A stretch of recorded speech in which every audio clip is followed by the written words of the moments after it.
السلام علیکم۔ آج آپ لوگوں سے کچھ باتیں شیئر کرنی تھی قربانی کے بارے میں۔ قربانی کے بارے میں آپ سے بہت اہم مسئلے آپ سے شیئر کرنی تھی کہ قربانی کن پر واجب ہوتی ہے اور کتنا نصاب قربانی کے لیے ہونا ضروری ہوتا ہے، اور آپ کے پاس کیا کیا ہو اس پر قربانی آپ پر واجب ہو جاتی ہے۔ تو سب سے پہلے قربانی کن پر واجب ہوتی ہے، ان افراد کے میں بارے میں بتانا چاہتا ہوں کہ نمبر ایک، اس کے لیے عاقل، بالغ اور آزاد اور صاحب نصاب ہونا ضروری ہے۔ جس طرح ہم زکوٰۃ دیتے ہیں، زکوٰۃ کے لیے بھی 7.5 تولے سونا اور اس کے علاوہ آپ کے پاس اتنے پیسہ ہو جن کی 52.5 تولے چاندی جن کے پاس ہو، یا اس کی قیمت لوگوں کے پاس ہو، اور یا مالی تجارت آپ کے پاس اتنا ہو کہ اس کی قیمت 52.5 تولے چاندی تک پہنچ سکتا ہے، تو آپ پر زکوٰۃ دینا فرض ہو جاتا ہے، یعنی لازمی ہو جاتا ہے۔ تو یہاں پر قربانی کے مسئلے میں یہ نہیں ہے کہ آپ کے پاس جو نصاب تو یہی ہے، نصاب تو بالکل بھی یہی ہے کہ آپ کے پاس 52.5 تولے چاندی جتنا قیمت، یا تجارت کا مال، یا کیش رقم، یا جو 7.5 تولے سونا ہے، یہی نصاب آپ کے لیے لازمی ہے۔ تو جس طرح زکوٰۃ میں آپ کے پاس جو نصاب کا پیسہ ہے، اس پر 1 سال کا گزرنا ضروری ہوتا ہے، یعنی جس دن آپ اس کا مالک بن گئے، یعنی 52.5 تولے چاندی آپ کے پاس آ گئی، یا اس کی برابر آپ کے پاس مال آیا، یا کیش پیسہ آیا، یا تجارت کا مال آیا، تو جب تک اس پر سال نہ گزرے تب تک آپ پر یعنی زکوٰۃ فرض نہیں ہو جاتی۔ یہاں پر قربانی کا نصاب کا مسئلہ الگ ہے، یعنی یہ لازمی نہیں ہے کہ آپ کے پاس جو نصاب ہے اس پر 1 سال گزر جائے، یعنی جس دن، یعنی آج قربانی کا دن ہے، یا دوسرا دن ہے، یا تیسرا دن ہے، آپ جس طرح مالک ہو گئے اس نصاب کی، یعنی آپ کو عیدی مل گئی، یا جس طریقے سے بھی آپ کے پاس پیسہ آیا، تو آپ پر قربانی پھر لازمی کرنا ہوگا۔ یہاں پر میں آپ لوگوں کو ایک دوسری بات بتاتا چلوں کہ جس طرح آپ کے پاس سونا چاندی وغیرہ تو نہیں ہے، مگر آپ کے پاس سامان جو ضرورت سے زیادہ ہو، یعنی آپ کے گھر میں، یہ میں آپ کو بہت اہم مسئلہ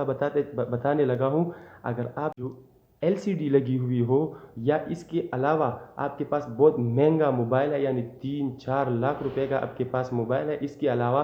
آپ کے پاس بہت سارے جوتے ہیں جن کی قیمت 52.5 تولے چاندی تک پہنچ جاتی ہے، تو آپ پر پھر قربانی لازمی ہے، آپ کو قربانی کرنا ہوگا۔ اب میں یہاں پر آپ کو ایک دوسری بات بتاتا ہوں، یعنی اگر بچہ ہے، بالغ نہیں ہے، ان کا مال ہے اور وہ صاحب نصاب ہو سکتا ہے قربانی کے لیے، یعنی قربانی اگر یہ بالغ مرد کے پاس ہو، اس پر قربانی واجب ہونی ہوتی ہے، تو بچوں پر قربانی بالکل بھی نہیں ہو سکتی۔ مسافر پر بھی قربانی نہیں ہے، اگر وہ کرنا چاہتا ہے تو کر سکتا ہے۔ مسافر پر بھی قربانی نہیں ہے، بچوں پر بھی قربانی نہیں ہے، اگرچہ وہ صاحب نصاب ہو۔ اور یہاں پر میں آپ لوگوں کے ساتھ باتیں کر رہا تھا کہ اگر آپ کے گھر میں LCD لگی ہوئی ہے اور اس کی قیمت 52.5 تولے چاندی کو پار کرتا ہے، یا آپ کے پاس اشیائی ضروریات سے زیادہ سامان ہے، یعنی جوتے ہیں، کپڑے جو 50-60 جوڑے کپڑے آپ کے پاس ہو، یہی عموماً گھروں میں عورتوں کے پاس جو حد سے زیادہ کپڑے ہوتے ہیں، عموماً تو لوگوں کے پاس یعنی 3-4 جوڑے سردی کا، یا 3-4 جوڑے گرمی کا ہو، تو اس کے زیادہ جوڑے اگر آپ کے پاس ہے تو آپ پر قربانی کرنا لازم ہوگا۔ اور یہاں پر میں آخر میں ایک تیسری بات بتاتا چلوں کہ قربانی کن جانوروں پر ہونی ہوتی ہے، یعنی حلال جانور تو بہت سارے ہیں، جس طرح قرآن مجید میں اللہ فرماتے ہیں کہ 8 ازواج، یعنی یہ 8 جانور ہے۔ اگر ہم جوڑوں کے حساب سے لے لیں تو یہ 4 بنتے ہیں، یعنی اس میں ایک بکرا بکری آتا ہے، اونٹ اونٹنی آتا ہے، گائے بیل آتی ہے، اور اس کے علاوہ جو دمبا ہے، مذکر مؤنث دونوں آ جاتی ہے۔ اگر ہم جنس کے اعتبار سے اس کے شمار کریں تو 8 بنتے ہیں، اگر جوڑے کے اعتبار سے ہم شمار کریں تو یہ 4 بنتے ہیں۔ اس کے علاوہ حلال جانور اور بھی بہت زیادہ، جس طرح ہرن ہے، اس کے علاوہ اور بھی ہے، ان پر قربانی نہیں ہو سکتی۔ اور چوتھی بات میں آپ کو یہ بتا دوں کہ لوگ کہتے ہیں کہ اگر آپ نے قربانی کرنا ہو تو 2، 4، 6 یا 1، 3 جف اور طاق کا مسئلہ جب آتا ہے تو یہ بالکل بھی نہیں ہے، یہ بالکل بھی غلط بات ہے۔ اگر کوئی شخص اکیلا ہی ایک گائے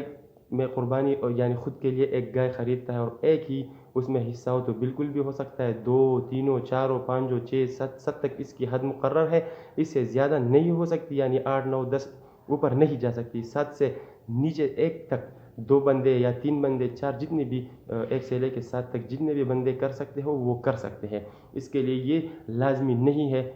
تو اس کے لیے لازمی نہیں ہے، ضروری نہیں ہے۔ تو آپ لوگوں کو میں نے وضاحتاً بتا دیا کہ قربانی کن پر واجب ہوتی ہے اور کن پر واجب نہیں ہوتی۔ اللہ تعالیٰ ہمارے حامی اور ناصر ہو اور ہمیں اللہ تعالیٰ ہمیں اس پر عمل کرنے کی توفیق عطا فرمائے۔ اللہ تعالیٰ ہمارا اور آپ کا حامی اور ناصر ہو۔ والسلام۔